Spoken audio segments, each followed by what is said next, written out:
The battle between the media and the Trump White House just got dialed up to 11. CNN is now suing President Trump and several aides for revoking Jim Acosta's press pass after this now infamous moment in the Eastern Watch. That's not an invasion. Honestly, I think you should let me run the country. You run CNN. Right. And if you did it well, your ratings Let would me be ask much you, better. if I may ask one other question, Mr. President, if I may ask one other question, are you worried? That's enough. That's enough. Mr. President, that's enough. Ask one of the other folks. That's enough. Pardon me, ma'am. Mr. Excuse President, me. That's enough. Mr. President, I have one other question, if I may ask on the Russia investigation. Are you concerned that you may have... I'm not concerned about anything with the Russian investigation because it's a hoax. That's enough. Put down the mic. Ooh, he was like, shut your pie hole, Jim. The lawsuit alleges the White House is violating the network's and Acosta's First and Fifth Amendment rights and requests the correspondent get his credentials back immediately. In a statement, White House Press Secretary Sarah Sanders responded saying, quote, "This is just more grandstanding from CNN, and we will vigorously defend against this lawsuit. The First Amendment is not served when a single reporter of more than 150 present attempts to monopolize the floor." Earlier this evening, a judge ordered the administration to respond to the lawsuit by 11 a.m. tomorrow and set a hearing for 3:30 p.m. My next guest has had his fair share of battles with Acosta. Joining me now, former White House Press Secretary Sean Spicer. Oh, Sean, how do we maintain this critical balance between the press, the president, and the Constitution? Actually, I think the answer is fairly simple. And that is that if we can agree to a set of standards of decorum and professionalism, then we should be okay. I think that the press should be able to ask any question that they want. And where I think some of the reporting is off on this is they keep talking about, Acosta's being punished for asking a tough question. That's not at all what happened. It's Acosta's behavior that's the issue. And I think that the president was asked and answered his question multiple times. Jim Acosta didn't want to ask a question. He wanted to debate the president. And I think that there's a difference. And so I think if we can actually set a level of decorum and professional standards, which is you have every right to ask whatever you want, but when it's answered, you allow your other colleagues to get their chance. And Sarah's statement was right. I mean, you've got 150 plus members of the press at that press thing that all had questions, and they wanted theirs answered.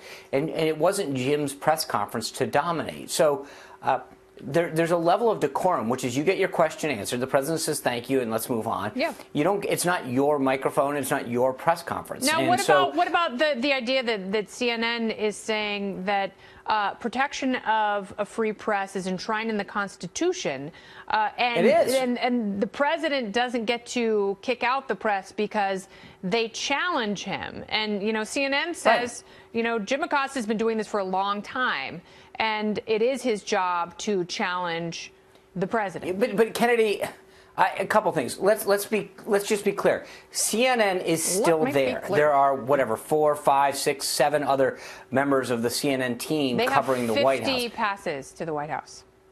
Okay, so there you go. They have 50 passes. Plus, it's just those are what they call the hard passes. They can apply for a day pass or a week pass at any time, which is how a lot of reporters gain access to the White House on a daily basis. So let's be clear. This isn't the be-all and end-all. But the bottom line is this doesn't have to do with asking tough questions. It has to do with decorum. Jim got to ask his question. And then he got to ask it again. And it's annoying, and I understand that, the rationalization is, well, this is how the president treats us, therefore we're allowed to treat him this way. And the emotional volley, the back and forth between the president and the press is actually satisfying for both parties. The problem that a lot of these reporters have with Jim Acosta is he hogs up. He's such a ball hog, and it's about him. It's not about issues. And there are some really critical questions for this and every administration that other people don't get to ask because Jim Acosta is being a dum-dum. Well, sure. I mean, listen, like you said, there's 150 folks there. They all have questions. Why don't they get to ask theirs? Because Jim's trying to monopolize this. Now, if it were up to me, I think let's bring the temperature down. Let's come to a reasonable compromise. The compromise being Jim gets his pass back, but every reporter, and frankly, here's the issue. This is the thing. This isn't 5% of these guys behave in a professional, respectable manner. They ask the president or the press secretary their question, they get it answered, and they move on. They report on it.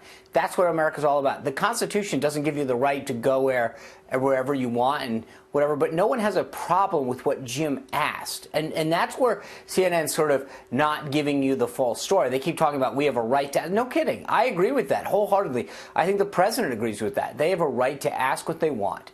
But they don't have a right to do it in the manner in which they do. At a certain point, it's another reporter's turn. If it's such an issue, then have another reporter go there. You know, and CNN, I think they're kind of being like Emmanuel Macron, who's attacking the president because he's trying to get any sort of leverage he possibly can, and CNN is trying to get any attention they can because their viewership is waning.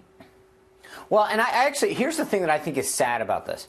I think there's a good number of the press corps in the White House, I've talked to a bunch of them, that don't like the fact that Acosta's pass get pulled, but they also don't like standing up for him because they're like... I think pulling his pass makes him a martyr. And that's unfortunate because that's what his colleagues are going to write about. And that is when the press gets defensive. And they rush to the defense of James Rosen and James Risen when the Obama administration was making life very difficult for them.